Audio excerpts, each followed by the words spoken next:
Nous sommes toujours dans le cadre du 19e Congrès national de néphrologie qui se déroule à Casablanca du 2 au 4 mars 2023.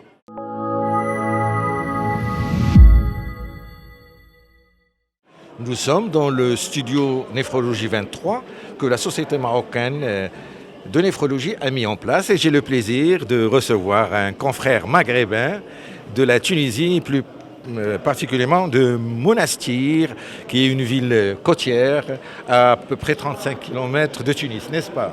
Exactement. Alors mon invité, c'est le professeur Skhiri Habib. Il est chef de service de néphrologie du CHU de Monastir et en même temps président de la Société tunisienne de néphrologie. Donc de nouveau, marhaba bik, professeur Skhiri Habib à Casablanca pour ce 19e congrès national. Alors j'imagine que ce n'est pas la première fois que vous êtes dans un congrès national de néphrologie marocain. Tout d'abord, merci beaucoup pour cette invitation. Je tiens à remercier la Société marocaine de néphrologie et son président, professeur Tariq Sqali, de cette invitation très sympathique. C'est toujours un plaisir d'être parmi vous. Et justement, la ville de Monastir, c'est une ville, disons, côtière qui a toujours accueilli, va continuer à le faire, les Marocains et les Marocaines étudiants. On a un lien de sang et un lien d'alliance avec beaucoup de Marocains et de Marocaines. Effectivement, ce n'est pas la première fois que je suis ici au Maroc. C'est un pays que j'aime beaucoup personnellement. Donc j'étais à Casa, à Rabat, à Marrakech, à Fès et à Agadir aussi. Donc je connais très bien le Maroc et je ne cesserai jamais de revenir ici avec un grand plaisir. Alors, professeur Skhiri Habib, nous sommes dans le cadre du 19e Congrès national de néphrologie. Vous, en tant qu'universitaire, que représentent ces rencontres de formation médicale continue dans le domaine de la néphrologie? Alors vous savez, tout ce qui est présentiel, c'est très important pour nous parce qu'on arrive comme ça à parler face-to-face, comme on dit, et à échanger les expériences donc, des uns et des autres, chose qu'on a perdue pendant la période de la maladie Covid. Donc je pense que échanger les expériences maghrébines, c'est quelque chose de très important et essayer d'avoir, pourquoi pas, des consensus ou des suggestions, des recommandations maghrébines, puisqu'on a pratiquement les mêmes pathologies et la même population, donc les mêmes gènes en gros. Et ça, c'est ce qui nous unit toujours. Et ça, c'est très important. Donc, professeur Skhiri Habib, vous avez parlé, on a les mêmes pathologies dans les pays maghrébins, donc, qui se ressemblent. Quelles sont les pathologies qui sont en chef de file dans nos pays? Alors, les pathologies en chef de file, si on prend par exemple la maladie rénale chronique, c'est surtout le diabète. J'ai appris au Maroc, c'est à peu près 25-30%. Chez nous, c'est un tout petit peu plus. Il y a toujours le diabète, il y a cette hypertension avec le vieillissement de la population et les néphropathies ischémiques. Et puis il y a les lithiases et les maladies héréditaires, dont la polykystose rénale autosomique dominante, qui reste la maladie héréditaire la plus, prévalente au niveau Maghreb. Professeur Skhiri, vous êtes professeur de néphrologie, alors les traitements de suppléance de l'insuffisance rénale terminale, c'est bien sûr l'hémodialyse, la dialyse péritonéale et on va parler de la greffe. Qu'est-ce qu'il en est de la dialyse péritonéale qui n'est pas très développée dans nos pays? Pourquoi? Oui, il y a toujours un problème concernant la dialyse péritonéale, bien que maintenant on insiste beaucoup sur le fait que ce sont des techniques, on va dire, complémentaires et non pas compétitives. Donc la dialyse péritonéale est très importante pour des indications bien précises. Certes, on n'aura jamais 50% des dialysés, 50% des malades en dialyse péritonéale, mais on est très loin, disons, de l'objectif comme ça international. Je pense qu'il y a plusieurs obstacles dans surtout le financement de cette technique et le côté un peu budgétaire, parce qu'elle coûte quand même plus cher que l'hémodialyse.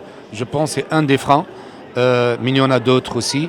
Mais j'insiste sur le fait que la dialyse péritonéale a toute sa place dans le traitement de suppléance en matière de maladie rénale chronique et d'insuffisance rénale chronique terminale. Alors, professeur Skheri Habib, j'allais dire le top, le gold du traitement de l'insuffisance rénale terminale, c'est la greffe rénale. Alors, qu'est-ce qu'il en est de la greffe rénale en Tunisie? Et ça, je vous le dis, elle est chez nous un petit peu en berne au Maroc.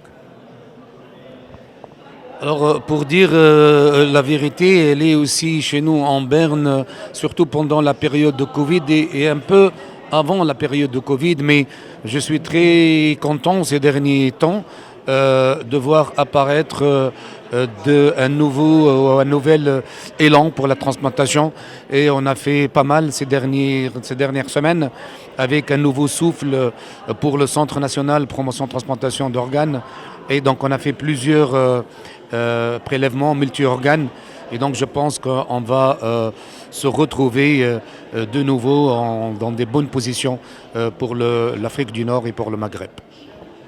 Donc, comme tous les médecins, les néphrologues le savent, donc la transplantation rénale, soit à partir d'un donneur apparenté ou à partir d'une personne en mort cérébrale. Donc, la dernière, puisque vous avez fait des multi-prélèvements, c'est à partir de malades en mort cérébrale, n'est-ce pas? Oui, exactement. C'est à partir des donneurs en mort cérébrale. Et donc là, on travaille de plus en plus là-dessus. Et comme je viens de dire, justement, on a ces dernières semaines, on a eu beaucoup de prélèvements. Et je pense qu'à la fin de l'année 2023, ça va être une année phare en matière de transplantation d'organes dans notre pays. Et j'en suis vraiment fier. Alors, peut-être une dernière question, professeur Skheri Habib. Je rappelle qu'il est le président de la Société tunisienne de néphrologie. Vous avez une agence nationale dans des transplantations d'organes, de façon générale, et de tissus. Alors, quel est l'apport de cette agence? Alors l'apport, c'est un apport, je dirais, considérable, puisque tous les textes, disons, la partie logistique, cette égalité, si vous voulez, de proposition des rangs pour les différents services, parce qu'on établit un score et le score émane de cet établissement. Et donc, du coup, on n'a aucune intervention à faire pour proposer pour l'un ou l'autre. On a un score et c'est celui qui est en tête de liste aura le rang sur le plan national. Et ça, c'est l'égalité pour tout le monde. Et ça, c'est quelque chose qui est très, très important pour être équitable dans les propositions de dons d'organes. Alors, professeur Skheri Habib, si vous le permettez, je pourrais vous poser une question qui pourrait relever de la science-fiction. Est-ce qu'on peut imaginer qu'un organe puisse être prélevé à Casablanca et greffé à Monastir?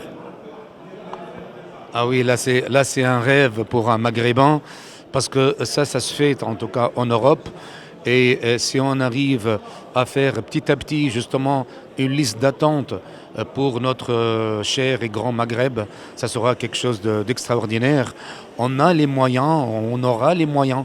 Il faudrait juste avoir cette volonté de nous unir et nous, pour le prochain congrès national de néphrologie, ça sera le congrès maghrébin par la même occasion, et on est en train aussi de poser notre candidature pour le congrès de l'Afran, c'est-à-dire le congrès africain, et on compte sur les Marocains pour que notre candidature soit retenue. Je vous remercie, je vous souhaite plein courage pour le prochain congrès africain de néphrologie. Je vous rappelle, j'ai le plaisir d'avoir en studio le professeur Skheri Habib, qui est chef de service de néphrologie à Monastir et président de la Société tunisienne de néphrologie. Le 19e congrès national de néphrologie n'accueille pas que les médecins marocains, il y a les médecins maghrébins, les médecins subsahariens, et nous avons des amis français et belges. Merci à vous, merci professeur Skheri Habib.